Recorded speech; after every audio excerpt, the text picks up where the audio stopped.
Rasmus Hojlund, cooked. Mazraoui, cooked. Manchester United looked really, really good in that second half, specifically when I watched the game. I loved the little patterns of play that was there. You know, Mason Mount really did master dropping into those pockets, involved in the goal that was scored by Hojlund. Thought it was going to be offside, to be honest, but a really, really well-worked goal. We saw the wing-backs getting involved.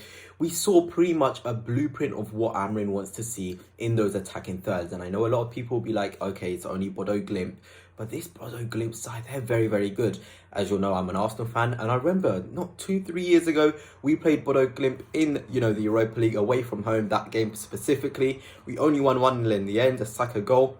They are such an organised outfit, a team that know how to play, a team that are used to each other. Those are the hardest teams to play against because they have a defined structure and it can be really, really hard to break down. But what I like to see there is there wasn't really real panic in those attacking phases. The crowd were getting a little bit restless, thinking that the ball should go forward, but they've got to get used to the way that Amorim likes to play. His patterns of play, slow build up, quick interchanges in there.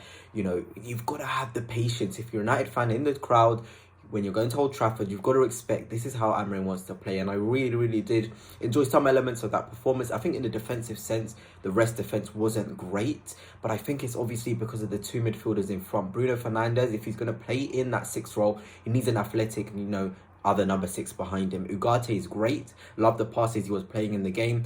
But as a defensive 6 that covers space, he isn't the best. So they just need to increase that physical floor. We saw it like Arsenal, if you want an example of a rebuild. Getting in players who are physically adept. Declan Rice, Thomas Partey was signed in that midfield. Gabriel Magalhaes was a strong unit.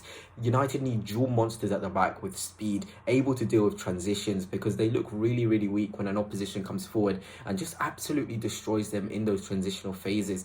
But again, look, it's a work in progress. I liked what I saw. The goals were really, really good. Rasmus Hojlund, I've said it many, many times. I'm a big fan of Rasmus. I feel like he gets criticised a bit too much by United fans. I think he has the quality to be a top centre forward. That first goal that he scored, quick movement, left foot to right foot, bottom right corner. Really, really good stuff. And obviously he was involved in that first goal as well, pressing the keeper well. Amorim will like to see that because he wants his centre forward to put himself about, to press really high. Obviously that second goal, again, really smart finish into the corner. That are the sort of goals that you're going to see from Rasmus Hojlund. Gyökeres at Sporting Lisbon under Amorim, he will score those goals. So that is massive, massive, massive there for Manchester United to know that they can have someone like Rasmus Hojlund who can do that sort of role that Gyökeres did for Ruben Amorim. Also, I thought some strong performances in there by Mazraoui, of course. I said at the start he was cooking, and he really, really is. This guy can play pretty much anywhere. Put him right centre-half, he looks so, so good.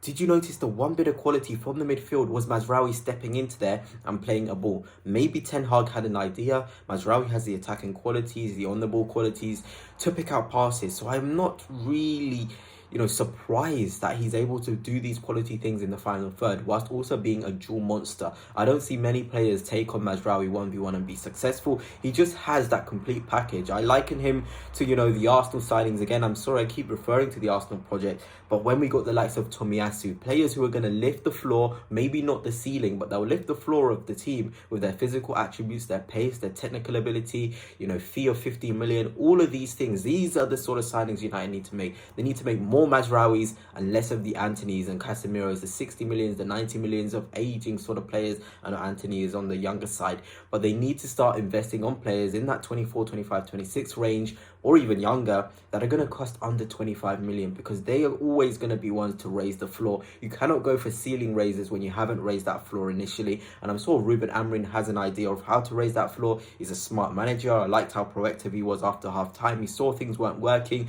So Mount was able to pick up different pockets of spaces. Bruno looked a lot more comfortable in the pivot. Ugarte was covering ground and winning the ball as well. There were some really, really positive signs in there. And again, note to Amad Diallo, every time he comes onto the pitch, he just looks so bright and so energetic. It's really, really a fantastic quality to have as an attacking player, to be able to have an impact like that. Rashford, obviously, I think he looked a bit lively as well, linking up with Amad.